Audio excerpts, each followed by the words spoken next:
हाँ ये फ्रेंड्स, आज हम पढ़ेंगे उपसर्ग। उपसर्ग किसे कहते हैं। ये कक्षा 10 और 12 के एग्ज़ाम में हर एक साल पूछा जाता है। यहाँ तक कि कंपटीशन एग्ज़ाम में भी उपसर्ग पूछा जाता है। तो पहले आप यहाँ पर एक क्वेश्चन देख लीजिए। देखिए, निम्नलिखित उपसर्गों में से किन्हीं 3 के मेल से एक एक शब्द बनाइए। पहला है अधि, दूसरा है सह, तीसरा है उप, चौथा है अभि, पांचवा है सु। अब आप इसका उपसर्ग कैसे बनाएंगे, इसका शब्द कैसे बनाएंगे।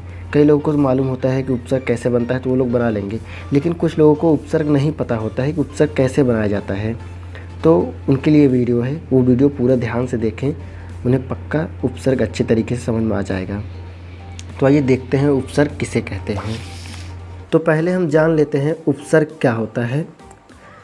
उपसर्ग 2 शब्द से मिलकर बना है। पहला है उप, दूसरा है सर्ग। उप धन सर्ग बराबर उपसर्ग। उप का अर्थ है समीप या निकट और सर्ग का अर्थ है सृष्टि करना।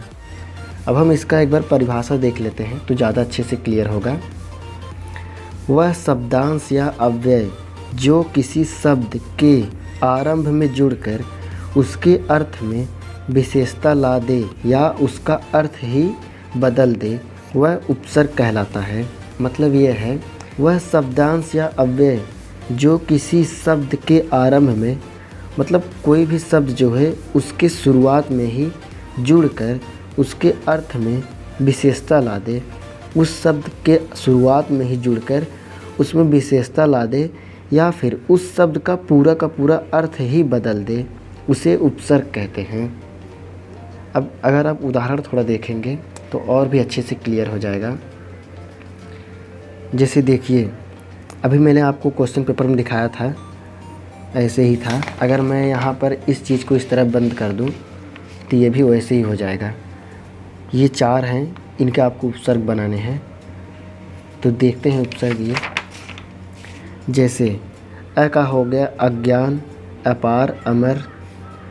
कु, कुकर्म, कुरूप। अभि, अभिमान, अभ्युदय। प्रति, प्रतिक्रिया, प्रतिदिन। अगर आप इतना समझ गए होंगे तो मैं आपको 4 ऑप्शन देता हूं, जिसे आप सॉल्व करेंगे तो आपको अच्छे से मालूम चल जाएगा। देखिए, ये है अपमान शब्द। अब इसका उपसर्ग क्या है। ऑप्शन ए है अप, बी है अ। इसका कौन सा सही है, तो इसका ये वाला सही है, ए ऑप्शन अप। अब ये है दूसरा अनुशील। इसका उपसर्ग कौन सा है। ऑप्शन ए है अन, बी है अन, तो इसका सही ऑप्शन है ए अन। अब इसका है आगमन, तीसरा है आगमन। इसका ऑप्शन है ए आ, बी है अन, तो इसका कौन सा सही है। ऑप्शन ए आ सही है इसका। उम्मीद है कि आपको इतना समझ में आ गया होगा। अब हम उपसर्ग की विशेषताएं जान लेते हैं, क्या क्या होती हैं और कितने होते हैं। उपसर्ग की 3 विशेषताएं होती हैं। पहला है शब्द के अर्थ में नई विशेषता लाना। मतलब कोई भी शब्द है उसके अर्थ में एक नई विशेषता आ जाती है। जैसे कि प्रधन बल बराबर प्रबल। कोई भी व्यक्ति अगर बलशाली है उसे हम बलशाली तो कहते हैं, लेकिन अगर उसे हम प्रबल, उसमें प्र शब्द जोड़कर प्रबल बना देते हैं तो वो जैसे और भी अधिक बलशाली लगने लगता है। ऐसा प्रतीत होने लगता है कि वो और अधिक शक्तिशाली है। जैसे अनुधन शासन बराबर अनुशासन। स्कूलों में तो शासन होता ही है, लेकिन अनुशासन वहाँ पर उपयोग करते हैं जहाँ पर वो लोग कहते हैं ना कि वहाँ पर बहुत ज़्यादा स्ट्रिक्ट हैं, वो प्रिंसिपल बहुत ज़्यादा स्ट्रिक्ट है। वो कहते नहीं कि प्रिंसिपल हमेशा कहते हैं अनुशासन में रहो, तो ऐसा ही कुछ। अब दूसरा देख लेते हैं इसकी विशेषता क्या है। शब्द के अर्थ को उलट देना।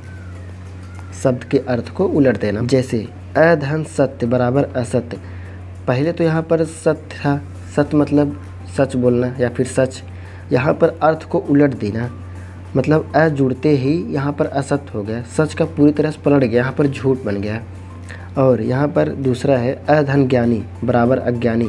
पहले तो यहाँ पर ज्ञानी है, अब इसके शब्द के अर्थ को उलट देना। जैसे ही उपसर्ग अ जुड़ जाता है तो यहाँ पर अज्ञानी बन गया, मतलब पूरी तरह शब्द का अर्थ ही पलट गया और इसका अर्थ हो गया मूर्ख। अब तीसरा देख लेते हैं उसकी विशेषता क्या। शब्द के अर्थ में कोई खास परिवर्तन न करके मूलार्थ के इर्द गिर्द अर्थ प्रदान करना। मतलब जो भी शब्द होगा उस शब्द के अर्थ में कोई भी खास परिवर्तन नहीं होता है, बल्कि उस शब्द का अर्थ जैसा होगा सेम टू सेम वैसा ही अर्थ प्रदान करेगा। जैसे विधन शुद्ध बराबर विशुद्ध, ये तो शुद्ध पहले से ही है, वि शब्द जुड़ने के बाद भी कोई खास परिवर्तन नहीं हुआ, उसका मतलब यही ही है। परिधन भ्रमण बराबर परिभ्रमण, भ्रमण मतलब किसी वस्तु के चारों ओर घूमना, उसके भ्रमण कहते हैं। तो यहाँ पर परिधन भ्रमण, परि शब्द जुड़ने के बाद भी इसमें कुछ खास परिवर्तन नहीं हुआ, फिर भी इसका अर्थ वही निकलता है, किसी वस्तु के चारों ओर घूमना या फिर भ्रमण करना। अब मैं आपको 10 उदाहरण दिखाता हूँ, जिसको देखकर आपका उपसर्ग अच्छे से क्लियर हो जाए। पहला है अब का हो गया अवकाश, अवनत, अवतार। दूसरा है निस्तार, निस्तेज, निश्चय। तीसरा है निर्जन, निराकार, निर्वाह। चौथा है अतिशय, अतिपात, अतिरिक्त। पांचवा है सुगम, सुजन, सुलभ। छठा है परिक्रमा, परिजन, परिणाम। सातवां है अनमोल, अनपढ़, अछूता। आठवां है अवगुण, अवघट, औढ़र। और नौवां है भरपेट, भरपूर, भरसक। 10वां है खुशबू, खुशहाल, खुशखबरी। उम्मीद है कि आपको ये उपसर्ग अच्छे से समझ में आया होगा। वीडियो अच्छा लगा हो तो प्लीज़ लाइक शेयर सब्सक्राइब जरूर करें। वीडियो देखने के लिए आपका बहुत बहुत धन्यवाद।